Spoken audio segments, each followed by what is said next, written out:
Hey guys, welcome back to the channel. I'm Callie and today I'm going to be doing my May wrap-up. So in May, I read a grand total of 17 books, which is just such a high number. I was shocked when I was doing all of my end of month wrap-up stuff and that was the number that came out. So yeah, I'm really excited. With that, I'm gonna just jump right into all the books that I read. To start off the month of May, I started off with my reread of Three Dark Crowns by Kendar Blake. I wanted to reread this because this is one of those series where I just read the books as they came out. So now I'm rereading the entire series more back to back opposed to having to wait a year and a year and a year, like over and over. So it's really exciting. It's definitely giving me a newfound appreciation for some of the characters I didn't particularly care for when I did my first read through. So I gave this 4 stars, which is the initial rating that I gave to this series, which this series follows 3 queens on an island with magic. One is a poisoner, one is a naturalist, and one is an elemental. And when the 3 queens, who are triplets, become 16, they have to kill each other for the throne. But this year's a little different because one of the queens doesn't want to kill her sisters. And thus our plot goes. And there is so much more than just that plot line. There are so many. Each queen, you see her point of view and you see what she's been raised to do. And it's just a wonderful, wonderful, mystical story with just such this dark and creepy atmosphere, and I really love this series and I'm super enjoying my reread of it. The next book that I picked up was Woven in Moonlight by Isabel Ibanez. This is a fantasy story based on Bolivian folklore, which I know nothing about Bolivian folklore, but this book really makes me interested in that type of story.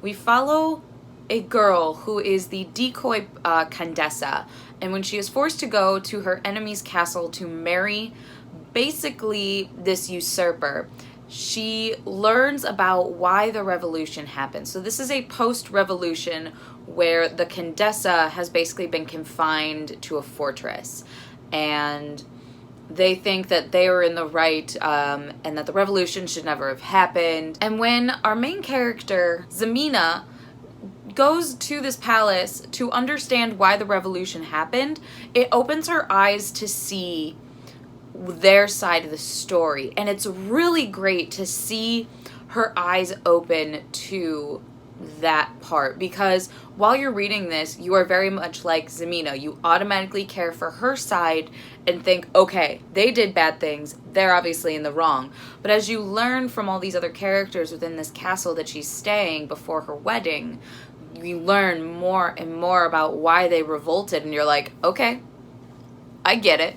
So it's a really great story with a great magic system. Zemina has this power where she can weave things out of the moonlight and they come to life, which is just so unique and wonderful. I gave this book 4 stars. It was phenomenal, very magical, and I just love the character growth and the different perspectives that you get within this story. The next book I picked up is Rumors by Anna Godberson. This is book 2 in the Lux series, which is basically like Gossip Girl in the early, like in 1900. And that's all it is. So I gave this a 1.5 star because absolutely nothing happened. The title is literally all that happened, is you're hearing all of these different rumors from the different people's perspectives and them trying to figure out if they're true or not. And that's the plot. The only exciting thing that happened in the last 2 chapters. It's the only reason I'm continuing with this series, is I'm intrigued as to, with how that ended, where this is gonna go. But other than that, this was a huge disappointment. I'm not a big fan. Next, I picked up The Caged Queen by Kristen Ciccarelli. This is book 2 in the Ascari series, which this is a very unique trilogy because each book is technically a companion. They are You should read them in order, but it isn't necessarily needed. So we follow different women within this world as this war and revolution is brewing. So this is a great series. I highly recommend it. In the first book, we follow the Ascari, who is basically like the Deathbringer, as she tries to go after the oldest dragon in time and slay it to earn back the respect of her people and her father, the king. And our story just sort of goes on through there. In this one, we follow a queen who feels trapped in her marriage, in her life, and in her duties to her kingdom. And I think that this, similar to Woven in Moonlight, you see her growth so well demonstrated in how she feels and her belief system. And you see her trying to understand everyone else, the opposing point of view, which is such an interesting thing in books that I typically don't see. Obviously, I had two that I saw, but typically you don't see them change their mind. You automatically assume, I'm going to use Hunger Games as an example, you automatically know Capitol's bad. You don't care about the Capitol. You want them to burn and everything. Katniss districts, great. In these, it's not so black and white, and I really like that gray area that's explored. The next book I picked up is The Kingdom of Back by Marie Lu. So this follows the sister of Mozart, Nannerl, during their childhood, when they, on their long tours as sibling performers, which they actually did do, they come up with this bedtime story called The Kingdom of Back. But when The Kingdom of Back starts to become real is when Nannerl starts to realize also that she is a woman and won't be able to do the composing and the piano that she really wants to do, while her brother Mozart gets everything. So she makes a deal with a boy from the Kingdom of Back, and her wish is to be remembered. And our story just sort of flows on through there. I loved this. I knew nothing about Mozart and his family, and this was so unique and apparently true. There are recollections of Nannerl and Mozart coming up with the Kingdom of Back to each other, just making these stories up on carriage rides to wherever they were going to perform. And I find that extremely unique, and it was so imaginative. I loved this story. I loved Nannerl's perspective, and it felt very real and unique, and I loved this story. Next, I picked up The Dazzling Heights by Katherine McGee. This is the sequel to The 1000th Floor. So this is book 2 in that trilogy. I gave this book 3 stars. It was better than the first book. It was more intriguing. However, they had every single bad romance trope in this imaginable. So anything that was taboo ever for a relationship is in this, and I found that very hard to get over. I will say that opposed to the first one, which was mainly a lot of getting to know all of our characters, because we follow like 6 or 7 teenagers in this, which this is very Gossip Girl in the future. So apparently there's a theme here. I'm reading a bunch of different Gossip Girls, but this one's interesting because they all live in one tower, and your status is based on what floor you live. It's an intriguing concept. I just feel like there's way too much focus on the drama than on what could actually be a plot line. So it's okay, not great. I'm finishing out the series this month, so we'll see how it wraps up, and we'll go from there. So next I picked up A Winter's Promise by Christelle Dabos. So this is actually a French translated book, and this is so hard to describe, but this is the most unique and interesting fantasy story I've ever read. I give this book 4.5 stars just on the fact that it's so unique. We follow Ophelia, who has to move from her home, which is basically an arc in the sky, to another arc to her betrothed, but her arc is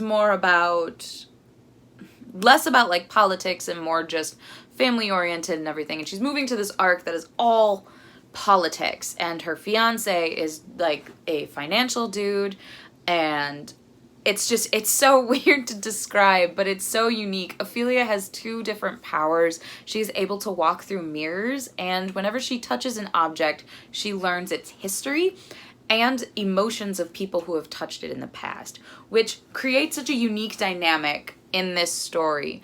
But this is very heavily political. So if you're not into political stories, I would not recommend this. But if you love politics and mixed in with heavy fantasy, I would highly recommend it because it is just so different and unique. It's almost like Cruel Prince-esque in its politics. But our main character is so naive. She's not like Jude at all. She is very naive. And usually naivety in a main character irritates me, but we're just as naive as the main character as the reader, which I think is a unique thing that I don't think a lot of authors are able to do as Christelle Dabos has been able to do. Because we're learning these things with Ophelia, and we're getting those I feel stupid moments, but not in a bad way. Next, I picked up book 2 in the Fallen Kingdom series, which is Rebel Spring by Morgan Rhodes. I am in love with this series. Literally the only bad thing I have to say is the insta-love. There is a ton of it in this series, but everything else is just such Game of Thrones. There's war, there's blood, there's betrayal, there's magic, there's a rich history, and I am here for it. I love the Fallen Kingdoms. I gave this 4 stars. This one is a bit slower, but I feel like this is where we're starting to build up to a bigger plot line, similar to how Throne of Glass's books 1 and 2 were set up and built up to our bigger plot, because this one is like six books long, so that's about what I expect. But I did love how these characters are unfolding, and they're growing, and they're learning about their world and the war and the revolutions and the different gods and magic. It is just such a rich world that is just reminds me of Game of Thrones. It's the only comparison that I can give it. So for the next 7 books, I actually did this in a 7 books in 7 days readathon, which I will link that vlog down below. So I won't go too into details of these books. I will give my final ratings on them though. So the first book I picked up was These Divided Shores by Sarah Rosh, which is book 2 in the Stream Riders duology. I gave this one 3 stars. It wasn't great. The magic is still my favorite part of this, so it was okay. Next, I picked up Anti-Goddess by Kendar Blake. I gave this 2 stars. I thought the story was kind of dumb. I have no idea where it's going in the next books, and it was too gory, and I don't mind gore, but it was gory for no good reason, and that's the big issue I had with that. Plus, the characters really fell flat for me, and the plot made 0 sense. Next, I picked up God's Grave by Jay Kristoff, which is book 2 in the Nevernight Chronicles. I gave this book 5 stars. I have so many feelings about this book. We're following Mia's journey and continuing on her journey, and I need Dark Dawn as soon as possible. I am in love with this series. I am in love with Mia, and I just need answers. The next book that I picked up was Kingdom of Ash by Sarah J. Maas. This is the final book in the Throne of Glass series, so the final book in my reread, so I was very excited to finish it out. Sobbed through the whole thing because you can't not sob during this book. Gave it 5 stars like I did the first time. I love finales. I think this is a phenomenal finale. It ties up most of the loose ends. There are still a couple, but I'm okay with them. They aren't major loose ends. I love this series so much, and I'm so glad I reread it. Next, I picked up our May Serpent and Badger book club book, which was the Ladies Guide to Petticoats and Piracy. I ended up giving this book 4.5 stars. I loved this. This was such a fun ride, and I loved Felicity in book 1, and she really comes into herself in book 2. Everything she does in this is just to further herself and her education, and she learns from her mistakes, which I loved in this book. She had such character growth and development. I loved every second of it. Next, I picked up Earth and Sky by Megan Crew. Ended up giving this book 3 stars. I think this tried very hard to be a Doctor Who fan fiction kind of a thing, with the time travel and the aliens, and it just fell flat. It could have gone so far, and a lot of our explanations were very loose and made no sense. So I think this book's like it's only like 250 pages. It needed to be longer, and it needed to fully realize some of the things. I know this is a trilogy, I'm not sure if I'm going to continue on with it though. And the last book that I read for the 7 Books in 7 Days readathon was Katherine Howard, The Scandalous Queen by Alison Weir. This is the newest book in the 6 Tudor Queens series that Alison Weir has been writing for the past couple of years. And this one was just as great as the other ones. We're following Katherine Howard through her very short, unfortunate life. And I gave this book 5 stars because I think this paints Katherine in a picture that not a lot of historians paint her as. She was a young girl, very traumatized, and extremely taken advantage of her entire life up into her death. And I think that this book shows you those aspects that not a lot of people think of. Most people think of her as just kind of the 17-year-old hoe that King Henry VIII married. So, which is an unfortunate thing for her, considering her story is extremely sad and depressing.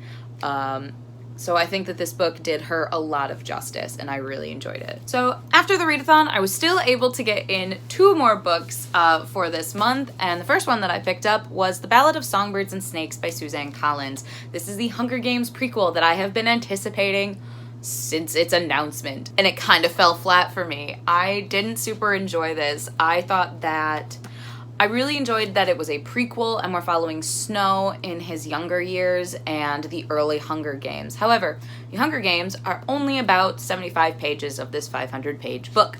Most of it was just talking and whatnot. I gave this 3 stars, and honestly, I only really gave it 3 stars because of the amount of Easter eggs I was able to find from the other books.